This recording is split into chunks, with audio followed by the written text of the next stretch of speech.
এমন ভয়াবহ অবস্থা হবে, এমন ভয়াবহ অবস্থা হবে মুসলমান, এই হিসাবের চিন্তা নাই। কিয়ামতের ময়দানের হিসাবের ভয়াবহ অবস্থা দেখে আল্লাহ পবিত্র কালামুল্লাহ শরীফের মধ্যে বলেন, ও উম্মিহি লিআবি, এই কিয়ামতের ময়দানের ভয়াবহ অবস্থা দেখে, হিসাবের কঠিন অবস্থা দেখে মা সন্তানের কাছ থেকে পরিচয় গোপন করবে। মার চেয়ে দয়া আর কোন মানুষের আছে? আল্লাহ বুঝাইতেছেন, এত দয়াবান মা, যেই মা নিজে না খাইয়া সন্তানরে খাবার দিত, যেই মা নিজে না ঘুমাইয়া সন্তানরে ঘুম পড়াইত, যেই মা হাজারো কষ্ট বুকে নিয়া সন্তানের চেহারার পাড়ে তাকাইয়া হাসি দিত, ওই মা কিয়ামতের ময়দানে ও উম্মিহি লিআবি, মা সন্তানের কাছ থেকে পরিচয় গোপন করবে। ও সাহিবাতিহি ওয়া বানি, বাবা সন্তানের কাছ থেকে পরিচয় গোপন করবে, ভাই ভাইয়ের কাছ থেকে পরিচয় গোপন করবে। ও সাহিবাতিহি ওয়া বানি লিকুল্লি ইমরিইন মিনহুম ইয়াওমাইদিন শাআনুন ইউগনি, ভাই বন্ধু বন্ধুর কাছ থেকে পরিচয় গোপন করবে, বন্ধু বন্ধুর কাছ থেকে পরিচয় গোপন করবে। হাদিস শরীফে একটা ঘটনা উল্লেখ করা হয়েছে মুসলমান, ওই ঘটনাটার মধ্যে উল্লেখ করা হয়েছে, এক আল্লাহর বান্দা আমল নামা যখন মিজানের পাল্লায় মাপ দেওয়া হলো, মাপ দেওয়ার পরে আল্লাহ রাব্বুল আলামিনের দরবারে একটা নেকির জন্য সে জাহান্নামে যাবে। ওইটা নেকি আল্লাহ দয়া করলেন, যাও কিয়ামতের ময়দানে দেখো একটা নেকি তুমি কারো কাছ থেকে নিতে পারো কিনা। ওই সন্তান কিয়ামতের ময়দানে দৌড়াইয়া সর্বপ্রথম মার কাছে যাইবে, মারে গিয়ে বলবে, মা দুনিয়ায় আমি না খাইলে তুমি খাও নাই, আমি না ঘুমাইলে তুমি ঘুমাও নাই, মা গো ও মা, আজকে একটা নেকির জন্য আমি জাহান্নামে যাচ্ছি গো মা, আমাকে একটা নেকি দাও, আমি জান্নাতে যেতে চাই। মা এমন ভাবে পরিচয় গোপন করবে, বলবে, তুমি কে? তোমাকে চিনি না, তোমারে জানি না, আমার তো দুনিয়ার মধ্যে বিয়েই আমি বসি নাই, তাহলে সন্তান কোথায় থেকে আসবে? নাউজুবিল্লাহ। আফসোস মুসলমান, সন্তানরা জাহান্নামের পথে চলে, সন্তান নামাজ পড়ে না, বাবার গায়ে কষ্ট লাগে না, বাবা বলি না, বাবা আদেশ দেই না, বাবা তার নামাজে দইরা আনি না, কারণ আমি তো নিজে বাবা সন্তানকে জাহান্নামের পথে ঢেলে দিয়েছি। আমার সন্তান নামাজ পড়ে না, আমার গায়ে কোনো ব্যথা নাই, কোনো কষ্ট নাই। হে মুসলমান, এত আদরের সন্তানরা আল্লাহর নাফরমানি কইরা জাহান্নামী হয়ে যাইতাছে, আপনার গায়ে কোনো কষ্ট লাগে না। আল্লাহ রাব্বুল আলামিন বলেন, ইয়া আইয়ুহাল্লাযীনা আমানু লা তুলহিকুম আমওয়ালুকুম ওয়ালা আওলাদুকুম আন যিকরিল্লাহ ওয়া মান ইয়াফআল যালিক ফাউলাইকা হুমুল খাসিরুন।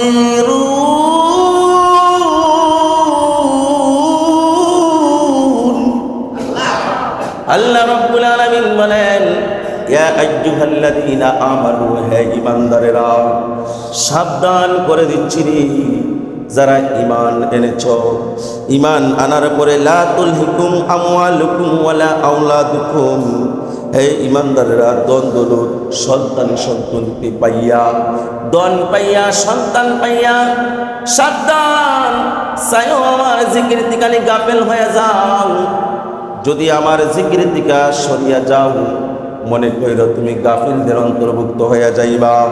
ফাউলাইকা হুমুল খাসিরুন, শুধু গাফিল নয়, তুমি ক্ষতিগ্রস্ত হয়ে যাইবা।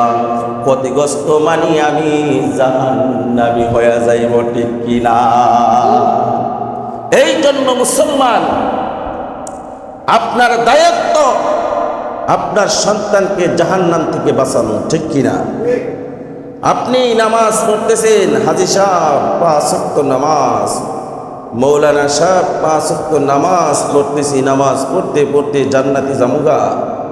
না না, সন্তান নামাজ না পড়ার কারণে আপনাকে কিয়ামতের ময়দানে আল্লাহর কাঠগড়ায় দাঁড় করাবে। আল্লাহর কাছে বলবেন, ও আল্লাহ, এই পিতা মাতার জন্যই আমি জাহান্নামী হয়েছি, এই পিতা মাতার জন্যই আমি জাহান্নামী হয়েছি। সে আমাকে সম্পদের দিকে পরিচালনা করেছে, সে আমাকে দুনিয়ার লোভের দিকে পরিচালনা করেছে, সে আমাকে টাকা ইনকাম করার শিক্ষা দিয়েছে, সে আমাকে কোরআন শিক্ষা দেয় নাই, নামাজ শিক্ষা দেয় নাই, সে আমাকে তোমার পথে ধাবিত করে নাই। আজকে আমি কেন একা জাহান্নামে যাব? যেই বাবার জন্য আমি জাহান্নামী হয়েছি, ওই বাবাকেও আমার সাথে জাহান্নামে ঢুকাইয়া দাও। নাউজুবিল্লাহ। এত সহজ ইসলাম, শোনা সহজ, শিক্ষা করা সহজ, পালন করাটা অনেক কঠিন, ঠিক কিনা? এই জন্য মুসলমান নিজেও জাহান্নাম থেকে বাঁচুন, নিজের আহাল পরিবারকে জাহান্নাম থেকে বাঁচান। আল্লাহ রাব্বুল আলামিন বলেন, নিজে বাঁচো, নিজের সন্তানকে জাহান্নাম থেকে বাঁচাও, নিজে বাঁচো, নিজের স্ত্রীকে জাহান্নাম থেকে বাঁচাও, নিজেও বাঁচো, নিজের ভাই বন্ধুকে জাহান্নাম থেকে বাঁচাও। না না, কেউ কে কোথায় গেল দেখার টাইম নাই। আমি নামাজ পড়া জান্নাতে যাবো, আমি হজ করে জান্নাতে যাবো, আমি জিকির করে জান্নাতে যাবো, আমি আল্লাহর কোরআন পড়া জান্নাতে যাবো। আল্লাহ বলেন, না না, যতক্ষণ তোমার হক তুমি আদায় না করছো, ততক্ষণ আমি আল্লাহ তোমারে জান্নাতে দিতে পারবো না। সম্ভব না। আপনি আমাকে পরিবর্তন করতে হবে। আসুন মুসলমান, কঠিন প্রশ্নের সম্মুখীন কিয়ামতের ময়দানে আপনি আমাকে হতে হবে। সর্বপ্রথম আল্লাহ তাআলা প্রশ্ন করবে, হে আমার বান্দা, তোমার সারাটি জীবন, আমি যে তোমার একটা জীবন দিয়েছিলাম, 60 বছর, 100 বছর, 200 বছর হায়াত দিয়েছিলাম, হে বান্দা, ওই জীবনটা তুমি কোন কাজে বিলীন করেছো? হিসাব দাও। হিসাব আছে না নাই? আছে না নাই? আল্লাহ ছেড়ে দিয়েছে, মনে করেছেন যে দুনিয়া পাইছি আর খাইছি আর ঘুরছি, এটাই শেষ। না, প্রত্যেকটা সেকেন্ডের, প্রত্যেকটা মিনিটের, প্রত্যেকটা দিনের, প্রত্যেকটা রাতের, প্রত্যেকটা মাসের, প্রত্যেকটা বছরের হিসাব আমার আল্লাহর দরবারে একদিন কিয়ামতের ময়দানে কাঠগড়ায় দাঁড়াইয়া দিতে হবে। কথা বলুন, ঠিক কিনা? হিসাব কঠিন হবে সেই। এই জন্য হিসাবকে সহজ করার জন্য জীবন পরিবর্তন করার রাস্তা এখন আছে না নাই? আল্লাহ রাব্বুল আলামিন সর্বপ্রথম প্রশ্ন করবে, তোমার সারাটি জীবন কোন কাজে বিলীন করেছে? হিসাব দাও। বান্দা যদি হিসাব না দিতে পারে, আমার আল্লাহ দ্বিতীয় প্রশ্ন করবে। হে যুবকেরা, লক্ষ্য করে শুনো, আমার আল্লাহর দরবারে যুবকের জওয়ানির বড় দাম। যুবক যদি আল্লাহরে একবার ডাকে দেয়, আমার আল্লাহ এক ডাকে 70 বার জবাব দেয়। সুবহানাল্লাহ। আল্লাহ রাব্বুল আলামিন কিয়ামতের ময়দানে দ্বিতীয় প্রশ্ন করবে, তোমার যৌবনকাল কোন কাজে বিলীন করেছো? হিসাব দাও। এখানে কি একটা সহজ, আল্লাহ আমাদের জন্য সহজ করে নিয়েছেন। যদি এই একটা প্রশ্নের উত্তর দিতে পারে, যৌবনকাল কোন কাজে বিলীন করেছ, ওই হিসাবটা যদি কোনো বান্দা আল্লাহর দরবার দিতে পারে, তাহলে আল্লাহ রাব্বুল আলামিন তারে বিনা হিসাবে জান্নাতে দিবে। বিনা হিসাবে জান্নাতে দিবে। শুধু যৌবনকালের হিসাব যদি সে দিতে পারে, আল্লাহ আমার যৌবনকাল আমি নষ্ট করি নাই, আল্লাহ, আমার সামনে যখন আমার যৌবন নষ্ট করার সুযোগ এসেছে, আমি তখন মনে করেছি ওয়ালা তাকরাবুজ জিনা। আল্লাহ, তুমি কোরআনে বলেছো ওয়ালা তাকরাবুজ জিনা, সাবধান, তোমরা জিনার দ্বারে কাছেও যাও না, ব্যভিচার করো না, করবা তো দূরের কথা, তার দ্বারে কাছেও যাও না। ও আল্লাহ, আমি যৌবনকালে যখন এই জিনার সুযোগ এসেছে, আমি তোমাকে ভয় করেছি আর ওই আয়াতের কথা স্মরণ করেছি, আমি কোনোদিন জিনা করি নাই। আমার যৌবনের জোয়ানি দিয়া আমি কোনোদিন মানুষের উপরে আক্রমণ করি নাই, নিরীহ মানুষের উপরে জুলুম করি নাই, বুদ্ধির জোরে কোনো মানুষের লজ্জা দেই নাই, অন্যের মাল লুইটা খাই নাই। আল্লাহ রাব্বুল আলামিনের দরবারে যখন যুবক জোয়ানের হিসাব দিবে, হিসাবগুলি শুনে আমার আল্লাহ খুশি হয়ে যাবে। খুশি হয়ে বলবে, আমার আল্লাহ বলবে, হে যুবক, তোমার আর কোনো প্রশ্ন করার দরকার নাই, তুমি বিনা হিসাবে জান্নাতে প্রবেশ করো। এই জন্য যুবক বয়সে আল্লাহকে বেশি বেশি ডাকা, কারণ জোর থাকলে আল্লাহকে ডাকার ক্ষমতা পাওয়া যায়, সারা রাত ইচ্ছা করলে ইবাদত করা যায়। যুবক বয়সে যত আল্লাহরে ডাকবেন, তত আপনি আল্লাহর পেয়ারা হতে পারবেন, তাকওয়া অর্জন করতে পারবেন। আর যদি যুবক বয়সে ডাকেন নাই, বৃদ্ধকালে আপনি আল্লাহর পেয়ারা বান্দা হওয়ার কোনো সুযোগ নাই। বৃদ্ধ বয়সে কেউ ওলি হয়েছে ইতিহাস আছে? নাই। যৌবন বয়স থেকে যারা আল্লাহকে ডাকতে ডাকতে খুশি করতে পেরেছে, তারাই আল্লাহর বন্ধু হয়েছেন। সুবহানাল্লাহ। এই জন্য মুসলমান যৌবনকালীন হিসাব যদি দিতে পারে, আল্লাহ তারে বিনা হিসাবে মাফ করে দেবেন। তৃতীয় প্রশ্ন আল্লাহ করবেন, সম্পদ কিভাবে উপার্জন করেছো হিসাব দাও। সম্পদ, আরে সম্পদের মালিক আল্লাহর কাছে আরজি জানাই, ও আল্লাহ, তোমার দরবারে কোটি কোটি টাকা চাই না রে, চাই না, সাধারণভাবে জীবন যাপন করাইয়া দুনিয়ার থেকে নিয়ে যাও, এতটুকুই আমার জন্য যথেষ্ট। সব সময় আল্লাহর কাছে এই দোয়া করি, বেশি চাই না। কারণ সম্পদের যে হিসাব, যেই মানুষ যদি দুনিয়াতে একবার স্বপ্নে পর্যন্ত আল্লাহ দেখিয়ে দিত, তাহলে দুনিয়ার পিছনে আর সম্পদের পিছনে সম্পদের লালসাই ঘুরত না। এমন ভয় তার ভিতরে কাজ করত, এমন ভয় কাজ করত। হে মুসলমান, আল্লাহ রাব্বুল আলামিন তৃতীয় প্রশ্ন করবেন, সম্পদ কিভাবে উপার্জন করেছো হিসাব দাও। হিসাব না দিতে পারলে রে মুসলমান, আদাত করে থাকবে সূর্যের তাপ। সূর্যের তাপে মস্তগুলি গয়লা গয়লা জমিনে পড়তে থাকবে, শরীরের মাংসগুলি গয়লা গয়লা জমিনে পড়তে থাকবে। হিসাব দিতে পারে না, নিচের মাটিও তামা, এই কষ্টের মধ্যে দাঁড়ায় থাকবে। আর গরিবেরা আল্লাহর দরবারে শুকরিয়া আদায় করবে, আল্লাহ গো সম্পদ নাই, এই লম্বা হিসাব থেকে বেঁচে গেলাম, আল্লাহ সম্পদ দেও নাই, ভালো হয়েছে। সুবহানাল্লাহ। হে মুসলমান, চতুর্থ প্রশ্ন করা হবে, সম্পদ কোন পথে কোথায় খরচ করেছ। আল্লাহ প্রথম প্রশ্ন করবে, সম্পদ কি হালাল পথে উপার্জন করেছ না হালাল পথে উপার্জন করেছ। আপনি যদি হালাল পথে উপার্জন করতে পারেন, তাহলে আপনার সম্পদ আপনাকে জাহান্নামে নিবে না। আর যদি হারাম পথে উপার্জন করেন, তাহলে এই সম্পদ আপনাকে জাহান্নামে নিয়ে যাবে। এই সম্পদ কোথায় নিবে? জাহান্নামে।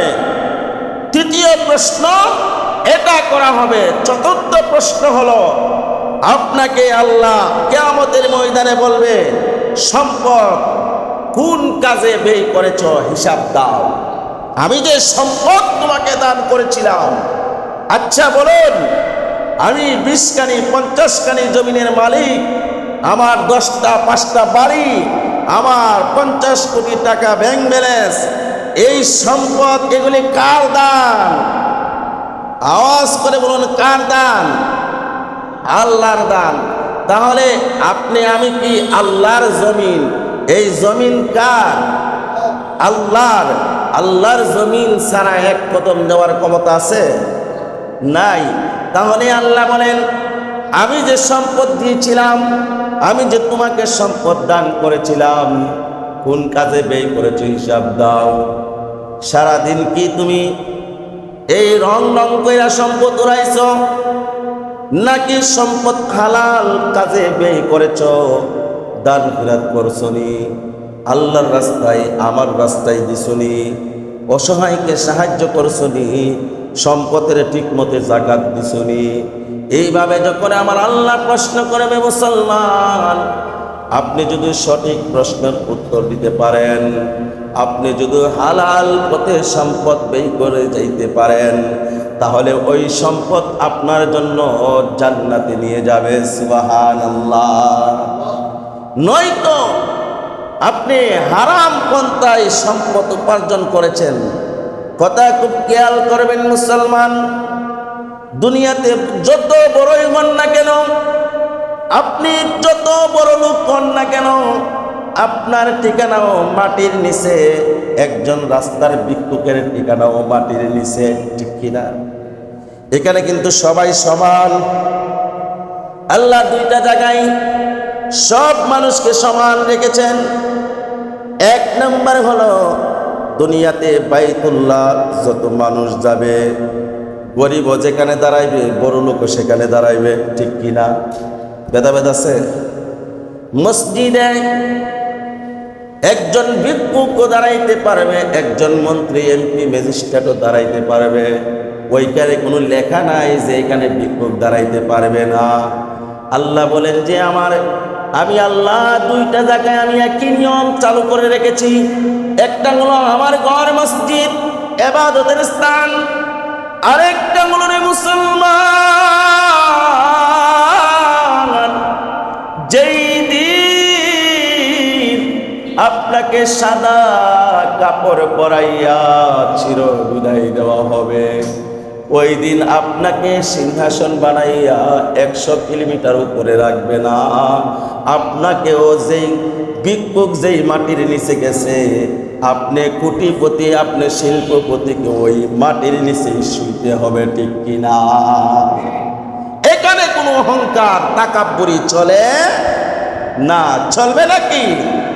এখানে সৌন্দর্যের বড়াই চলে না, এখানে ক্ষমতার বড়াই চলে না, এখানে নামি দামি চলে না, এখানে নেতাগিরি চলে না, এখানে গোষ্ঠীর জোর চলে না, টাকার জোর চলে না। এখানে চলবে ইমানের জোর। আমল যার ভালো, তার কবর হবে তত সুন্দর। কথা বলেন ঠিক কিনা? এখানে কিছুই চলবে না। এই জন্য মুসলমান, আপনি আমাকে জীবন পরিবর্তন করে কবরে যাইতে হবে। কবরে যাওয়ার আগে যদি পরিবর্তন না হয়, মুসলমান কিয়ামতের ময়দানে আপনি আমি ধরা খাবো আল্লাহর দরবারে। আপনি আমি আল্লাহর দরবারে ধরা খাবো। কেউ আপনাকে আমাকে বাঁচাইতে পারবে না যদি আপনি আমি হালাল পথে উপার্জন না করি, হালাল পথে ব্যয় না করি। আল্লাহ রব্বুল আলামিন বলেছেন যে পঞ্চম প্রশ্ন হলো, তুমি কতটুকু ইলম অর্জন করেছ? কতটুকু ইলম অর্জন করেছ? ইলমে দ্বীন কতটুকু শিক্ষা করেছ? আর ইলমে দ্বীন হিসাবে কতটুকু আমল তুমি করেছ, হিসাব দাও। এই 5টা প্রশ্নের উত্তর যারা কিয়ামতের ময়দানে দিতে পারবে, আমার আল্লাহ রব্বুল আলামিন তাদেরকে বিনা হিসাবে জান্নাতে ঢুকায়া দিবে। এখন বলুন মুসলমান, এই 5টা প্রশ্নের উত্তর দুনিয়া থেকে শিখতে গেলে হবে নি? আপনি আমি যদি দুনিয়া থেকে এই 5টা প্রশ্নের উত্তর শিক্ষা করে যাই, কিয়ামতের ময়দানে এই 5টা প্রশ্নের উত্তর দেওয়া কি সম্ভব হবে? কোনোভাবে সম্ভব না।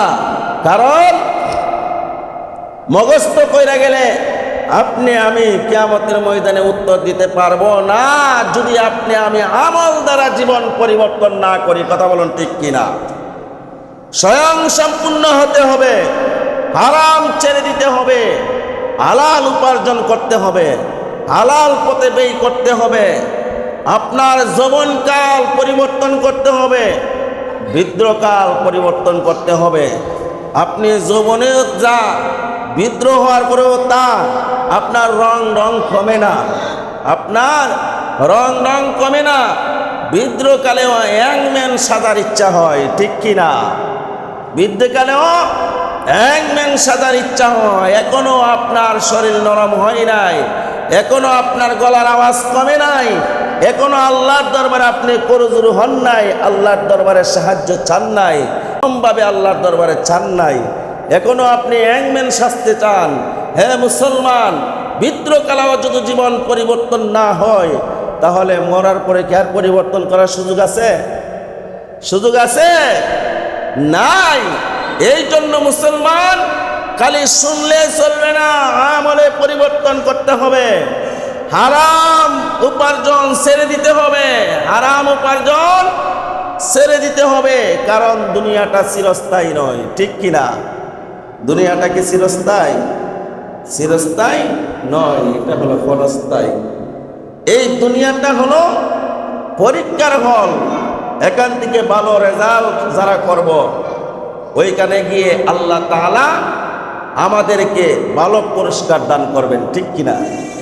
আল্লাহ রাব্বুল আলামিন অন্য একটি আয়াতে বলেন, ইন্নাল মুত্তাকিনা ফি জান্নাতি ওয়া নাঈম। যারা মুত্তাকিন হয়ে আমল করে দুনিয়া থেকে আসতে পারবা, আমি আল্লাহ তাআলা তাদেরকে উত্তম জান্নাতুন নাঈম দান করে দিব। সুবহানাল্লাহ।